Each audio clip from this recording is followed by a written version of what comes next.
Salam sejahtera, terima kasih kerana bersama kami. Ini adalah The Economy bersama saya, Ibrahim Sani.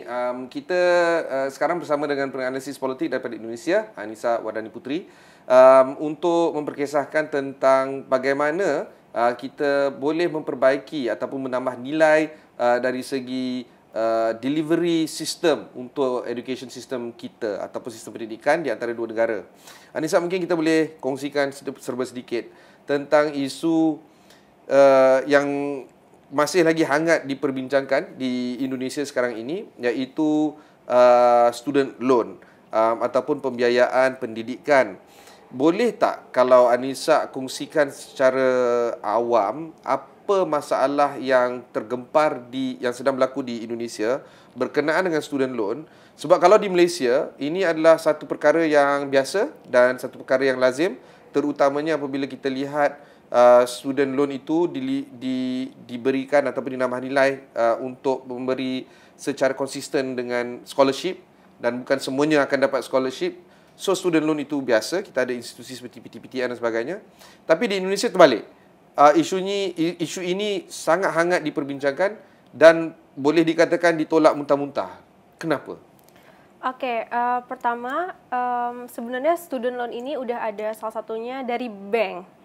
Jadi bukan dari lembaga swasta atau yang di bawah pemerintah. Ya. Dan kemudian nggak ada lembaga yang menaungi student loan. Jadi langsung kepada bank, dan itu udah dari lama. Tapi akhir-akhir ini, tahun kemarin, salah satu kampus di Bandung, dia mengadakan program student loan, tapi dia kerjasama dengan salah satu fintech. Oh, fintech? Ya. Oke. Dan itu ada kena bunga 20%. Ya, Okay. dan itu yang membuat mahasiswa demo dia berkata bahwa itu salah satu hal yang salah karena jatuhnya pendidikan komersil. Oke. Jadi mahasiswa terlibat pinjaman online. Oke. Tapi yang saat ini pemerintah sedang dicanangkan itu adalah program student loan juga, kerjasama antara bank, Kementerian Pendidikan, dan juga APDP. Ya. APDP itu apa? Lembaga Pendanaan Dana Pendidikan. Kayak PTPTN di Malaysia. Ya, tapi dia lebih khusus kepada beasiswa. Oh, oke. Ya, Okay. tapi isunya adalah sama. Student loan dianggap sebagai suatu hal yang tabu, suatu hal yang komersil. Tapi case-nya adalah di Indonesia saat ini, student loan dianggap hal yang diibaratkan konsumtif. Oke. Dianggapnya pemerintah tidak peduli akan rakyatnya. Oke. Dianggap pemerintah menaikkan uang pangkal kuliah. Oke. Dengan cara rakyatnya harus pinjaman online. Oke. Nah, tapi kalau misalkan dipikir lagi, sekarang case-nya di Indonesia, masyarakat Indonesia khususnya Gen Z terlibat pinjaman online sebanyak 42%. Oke. Untuk konsumtif, untuk kebutuhan gaya hidup. Dan sebesar 80 triliun utang pinjaman online warga Indonesia. Oke. Can you imagine? Ya, tapi kan isu dia sekarang hanya ada beberapa sumber yang menyatakan S1, pemegang S1 di Indonesia adalah sekitar 15 juta orang yang ada degree ataupun membentuk dalam 12%. Terutamanya apabila julat umur di antara 25 hingga 34 tahun. Ya. Okey. Di Malaysia, angkanya adalah 45%. Ya. So bayangkan ya, Malaysia yang ada first degree 45%, di Indonesia 12%. Maka wujud satu situasi di mana tidak ramai di Indonesia yang mampu melanjutkan pendidikan mereka untuk mendapatkan degree ataupun ijazah sarjana muda S1 ataupun dinamakan di sana. Dan antara sebabnya adalah sebab tiada pendanaan. Jadi kenapa pemerintah mungkin tidak melihat ini sebagai satu keadaan di mana wang yang disalurkan dalam bentuk scholarship boleh juga diberikan dalam bentuk student loan, tapi bunganya hampir kosong atau 2-3%, angka yang sangat sedikit, dan bukannya sebagai komersial sehingga bunganya 20%. Oke. Sebenarnya di Indonesia sendiri sistem pendidikan masih belum rata di daerah-daerah terpencil. Tapi untuk tahun ini semenjak pemerintahan Presiden Prabowo itu sudah salah satu ada upaya program dari Presiden Prabowo ini namanya Sekolah Rakyat. Salah satu program untuk pemerataan pendidikan di Indonesia. Seperti yang ketahui, Indonesia terdiri dari 17.000 pulau dan susah untuk dijangkaunya satu persatu. Jadi itu prosesnya bertahap. Untuk case student loan ini tadi hanya yang 20% itu hanya di salah satu kampus di Bandung. Untuk di pemerintah sendiri sampai sejauh saat ini belum ada berapa persennya. Akan tetapi nanti kita bisa lihat di bulan Agustus dan September nanti pemerintah akan launching mengenai student loan ini. Yang saya harapkan adalah tidak ada pembantahan dari masyarakat atau dari rakyat mengenai student loan ini. Karena apa? Di Indonesia ini pendidikan masih belum rata dan orang-orang terbesar aja yang bisa mendapatkan pendidikan, yang mana pendidikan itu dianggap sebagai privilege, bukan hak untuk setiap orang. Tapi seperti yang diketahui, pendidikan adalah suatu hak yang dijamin oleh negara, yang dimana negara boleh menjamin rakyatnya untuk mendapatkan pendidikan yang sama. Akan tetapi bagaimana jika negara sudah memfasilitasi, tetapi rakyat yang tidak mau? Okey, ada juga angka yang menunjukkan bahawa warga Indonesia yang melengkapkan pembelajaran di peringkat SD ataupun sekolah rendah sedikit berbanding dengan Malaysia, dan SMP dan juga SMA ataupun sekolah menengah di Malaysia juga sedikit berbanding dengan Malaysia. Dan ini telah mewujudkan satu situasi di mana mengapa SD dan SMP dan SMA masih lagi melihat kesenjangan yang begitu ketara di antara mereka yang mampu untuk melengkapkan pembelajaran di peringkat tahap 1, tahap 2, tahap 3 berbanding dengan negara-negara jiran ataupun negara-negara tetangga. Isu ini telah lama pun dibincangkan, tapi seolah-olah tiada penambahbaikan, kan? Iya, betul. Di Indonesia sendiri untuk SD mungkin ada banyak orang yang sampai pada SD. Akan tetapi untuk daerah Jawa dan daerah-daerah terpencil, orang kebanyakan mengenyam pendidikan sampai tingkat SD. Karena apa? Mereka berlandaskan tidak punya uang.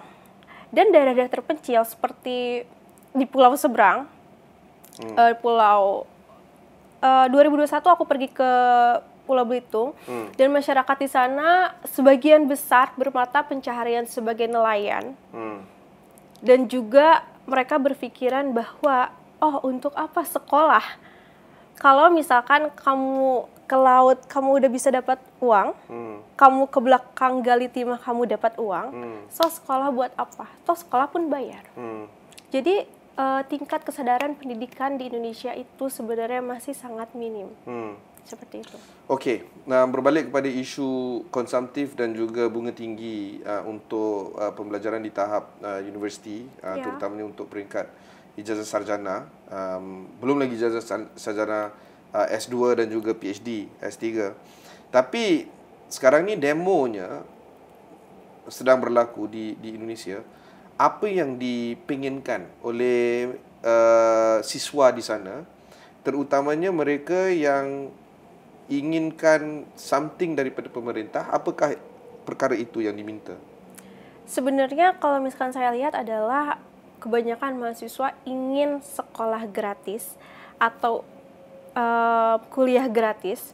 Tapi kan seperti yang kita ketahui, beasiswa pun ada. Tapi kan nggak semua orang bisa mendapatkan beasiswa.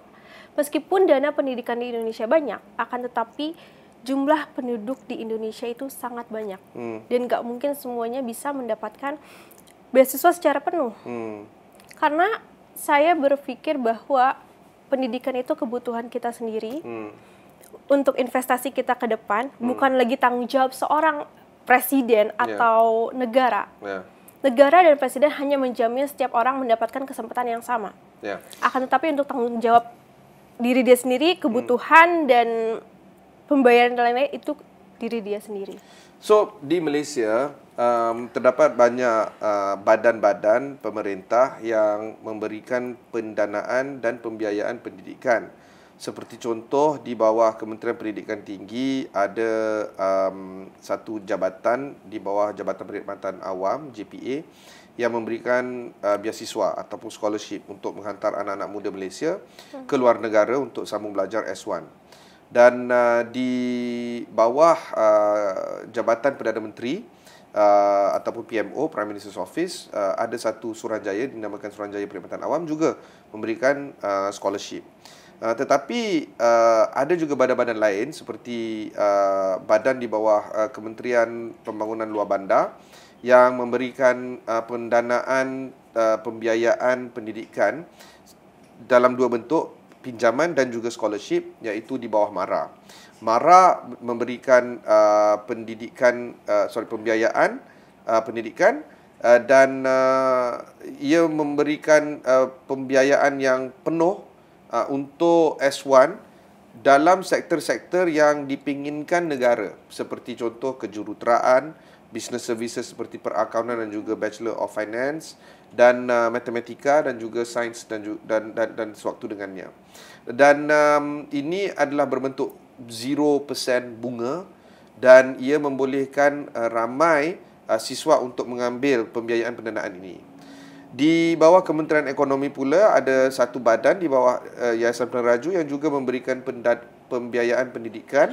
Ini di bawah penerajuan saya, di bawah kelolaan Kementerian Ekonomi, dan ia memberikan satu pendanaan pembiayaan untuk sektor teknologi dan juga perakaunan.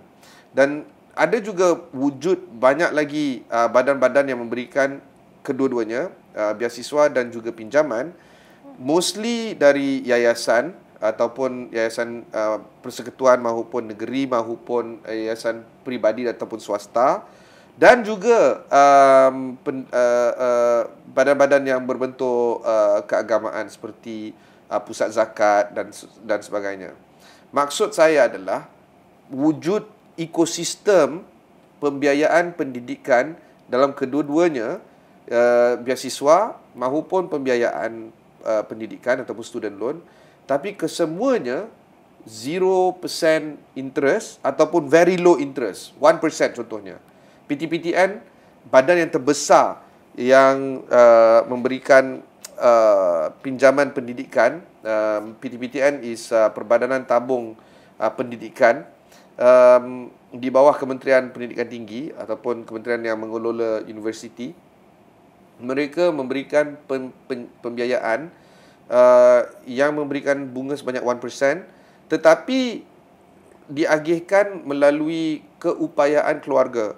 Kalau keluarga itu keluarga senang ataupun keluarga kaya, kalau kita bentukkan piramid kita dalam 100%, yang top 20 itu ataupun dinamakan sebagai T20, mereka akan mendapat sebahagian sahaja daripada tuition fee yang diletakkan oleh universiti ataupun kuliah. Seperti contoh, kalau kos kuliah itu adalah sekitar 30,000 setahun, maka mereka akan mendapat 10,000 sahaja. Pinjaman pendidikan lagi 20,000 mereka harus bayar sendiri. Dan kalau siswa itu datang daripada keluarga yang menengah, iaitu di antara bottom 40 hingga middle 80 ataupun dinamakan sebagai M40, mereka akan mendapat separuh. So contohnya kuliah tadi yang kosnya 30,000, mereka akan mendapat 15,000 pinjaman. Tapi andai kata keluarga itu datang daripada keluarga susah ataupun B40 yang di bawah 40% ini, mereka akan mendapatkan pinjaman pendidikan sepenuhnya. So maksudnya ada wujud satu ekosistem di mana konsep untuk menerima pinjaman pendidikan adalah sesuatu yang normal bagi rakyat Malaysia, dan ini adalah sesuatu yang diinginkan oleh kesemua rakyat Malaysia, dan tidak ada wujud satu situasi di mana ada demo di Malaysia menentang student loan. Jadi setelah saya dengar perbincangan ataupun apa yang Anissa bilang tadi, poin utama adalah dua di antara perbezaan di antara Malaysia dengan Indonesia. Pertama adalah rakyat Malaysia tidak melihat education itu sebagai privilege, itu adalah hak. Dan oleh itu semuanya harus dibuat untuk memberikan hak sebagai hak sama untuk semua orang. Itu poin pertama. Kedua adalah di Malaysia loan itu sendiri bukan bentuk untuk komersial. Dan sebab itulah bunga jadi 0% ataupun at most 1%. Tapi di Indonesia sehingga 20%. Ini tidak bermaksud tak wujud tempat-tempat institusi pendidikan tinggi swasta yang mengejar keuntungan ataupun profit. Memang banyak. In fact, semua. Kalau swasta tu memang poin dia adalah untuk mengejar profit. Tapi isunya adalah untuk memberikan satu situasi di mana sesiapa yang mahu belajar boleh belajar dengan adanya wang yang murah, cheap money. Adakah ini satu mental block di antara Malaysia dengan Indonesia disebabkan sampai ramai warga Indonesia maupun siswa Indonesia enggak mahu menerima konsep student loan at zero interest, ataupun boleh student loan at zero interest tapi boleh student loan tapi at zero interest, bukannya 20% dan sebagainya? Sebenarnya lebih kepada pola pikir masyarakat kami, karena menganggap student loan sebagai menjeratkan masyarakat kepada pelilitan hutang. Yang mereka khawatirkan adalah bagaimana nanti mereka ketika nanti setelah ambil loan, kemudian belajar, terus lulus, cari kerja, dan hutang itu sampai pada akhirnya sepanjang hidup gak bisa terbayarkan. Okey. So itu yang dikhawatirkan ataupun ditakutkan? Sebenarnya itu yang dikhawatirkan oleh masyarakat. Tapi kan kalau misalkan kita lihat lagi statement dari Wakil Menteri Stella, itu menyatakan bahwa kalau student loan ini boleh dibayarkan ketika gaji dari seseorang sudah melebihi dari 54 juta. Ya. Iya, tapi kalau kita lihat lagi, biaya pendidikan di Indonesia itu kehitung murah dibandingkan dengan negara-negara lain. Ya. Sekalipun dengan Malaysia sendiri. Ya. Biaya pendidikan di Indonesia dimulai dari 500.000, tergantung dari golongan pendapatan orang tua. Seperti itu, dari 500.000 sampai 10 juta rupiah. Tapi okey, bukan nak kata yang enggak ada masalah PTPTN di Malaysia. Semalam Menteri Pendidikan Tinggi Datuk Seri Zamri telah mengejutkan ramai Malaysia, di mana 400,000 peminjam PTPTN belum membayar balik walaupun RM1 pun. Dan ini adalah satu problem yang sangat ketara, di mana angka outstanding amount yang 400,000 orang ini ataupun bekas siswa ini hutang kepada kerajaan melalui PTPTN meningkat sehingga 5 bilion ringgit ataupun 1.4-1.5 bilion US. Saya pun tak tahu berapa banyak dalam rupiah. Itu banyak sangat. Ya, banyak sangat. 1.5 bilion US lah lebih kurang. Walaupun mereka telah tamat pembelajaran lebih daripada 1 dekad yang lampau ataupun 10 tahun yang lalu. Ya. Okey, ini bermaksud ada juga ramai yang dah bayar balik. Termasuk saya. Saya pun dah selesai bayar balik. Tapi ada juga yang sampai 400,000 pun belum bayar balik. Poinnya adalah, isu bukan sebab PTPTN tidak bagus atau student loan itu tidak bagus. Ini adalah lebih kepada PTPTN tidak mampu untuk mengejar mereka yang hutang duit kepada PTPTN, tetapi ia juga menunjukkan kebolehan untuk bekas siswa ini untuk membayar balik. Sebab hutang memang banyak. Jadi, it's a little bit complex. Tapi antara sebab kenapa ini harus dilakukan adalah kerana kalau kita tidak mampu untuk memberikan pendidikan pada awalnya, walau nak buat apa pun nanti, pasti negara tidak boleh membangun. Adakah ini suatu perkara yang ramai warga Indonesia lihat? Sampai kapan ataupun sampai bila negara Indonesia tidak mempunyai ramai yang memegang S1 contohnya, ataupun tidak ramai yang melengkapkan SD, SMP, SMA. Adakah ini sesuatu yang menjadi satu prioritas kepada pemerintah ataupun partai-partai politik yang inginkan pungutan suara nanti pada pemilu 2029 mungkin? Okey, sejauh ini kalau misalkan dari saya sebagai pemuda dari salah satu organisasi, salah satu langkahnya untuk rakyat Indonesia untuk bisa mencapai S1. Ya. Ini adalah membagikan beasiswa. Kerjasama dengan beberapa university, salah satunya dengan university swasta yang ada di Malaysia, salah satunya itu. Dan kami akan membagikan sebanyak 500.000 ringgit untuk mahasiswa Indonesia yang akan belajar di Malaysia. Yang kedua, kemarin dari Tidar Pusat pun ada membagikan beasiswa kepada rakyat Indonesia. Sebenarnya lebih kurang kayak gitu, cuma halnya adalah di sini masyarakat Indonesia masih pengen beasiswa sepenuhnya.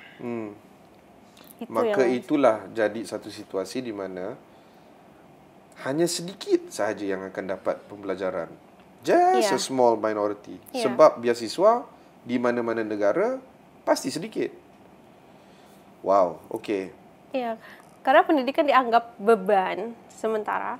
Dan ya tadi, pendidikan dianggap privilege juga hanya untuk orang yang mampu. Karena di sana case-nya yang kaya semakin kaya, yang miskin semakin miskin. Gitu. Jadi kelas menengah ke bawah. Dan kesenjangan itu semakin ketara? Kesenjangan itu semakin ketara. Ya, karena... Dan meningkat even? Meningkat juga, karena pendidikan yang belum merata, tapi seiring berjalannya waktu, karena Indonesia luas, nggak bisa serempak begitu saja diselesaikan, adanya proses step by step, seperti itu. Jadi, okey, dalam 3-4 minit yang tinggal ini, apakah pesanan ataupun vision Nisa dalam melihat isu pendidikan di Indonesia ini? Iya, kembali lagi kalau misalkan kita lihat dari kebijakan-kebijakan pemerintah, itu sebenarnya sudah baik menurut saya. Karena apa? Di sini pemerintah perannya hanya memfasilitasi, bukan berarti bisa mendanai sepenuhnya. Apapun kebijakan pemerintah bukan berarti semuanya harus ditentang, bukan berarti semua kebijakan yang dikeluarkan pemerintah itu buruk. Dalam case student loan ini bukan berarti student loan ini dianggap sebagai utang konsumtif, akan tetapi investasi kita di masa yang akan mendatang. Karena daripada kita terlilit pinjaman online untuk gaya hidup yang mana nantinya nggak akan ada nilainya sama sekali, lebih baik kita hutang untuk investasi diri sendiri ke masa yang akan datang. Karena apa? Kita nggak akan mungkin ada di posisi hidup yang sebegini terus, karena seperti yang ketahui UMR di Jakarta aja hanya 5 juta rupiah. UMR itu apa? Upah minimum rakyat. Oh, basic wage? Iya. 5 juta rupiah? 5 juta rupiah itu 1.500 ringgit. Sama lah dengan Malaysia. Malaysia pun 1.500. Iya, tapi biaya hidup di sana tinggi juga. Iya. Jadi kan kebanyakan di Indonesia mengeluh rakyatnya kalau misalkan dengan kerja gaji segitu, upah segitu nggak akan cukup untuk keberlangsungan hidup. Tapi kan seperti yang diketahui, kebutuhan pasar pun nggak mungkin memerlukan SDM yang lulusan hanya SMA, S1, karena seiring berjalan waktu, para perusahaan pun perlu SDM yang memadai, sesuai dengan kualifikasi perusahaan.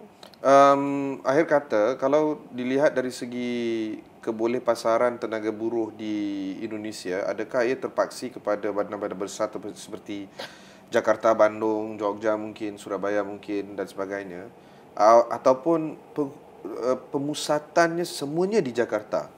Di mana keadaan di Indonesia sekarang? Sebenarnya untuk pekerja, semua perusahaan terbesar sekarang ada di Jakarta, tapi untuk pemerintahan sekarang udah step by step pindah ke ibu kota negara. Oke. Ibu kota Nusantara. Di Borneo, di Kalimantan. Iya. Oke. So final word. Kalau orang mahu mengetahui lebih lanjut, apakah 2-3 perkara yang mungkin perlu diberi perhatian pada pendapat Nisa dalam mengenali isu ini dengan lebih mendalam lagi? Menurut saya investasi terbaik adalah kepada diri sendiri. Jadi apapun kesempatan yang ada sekarang lebih baik kita ambil daripada kita tunda-tunda, karena kesempatan nggak akan ada 2 kali.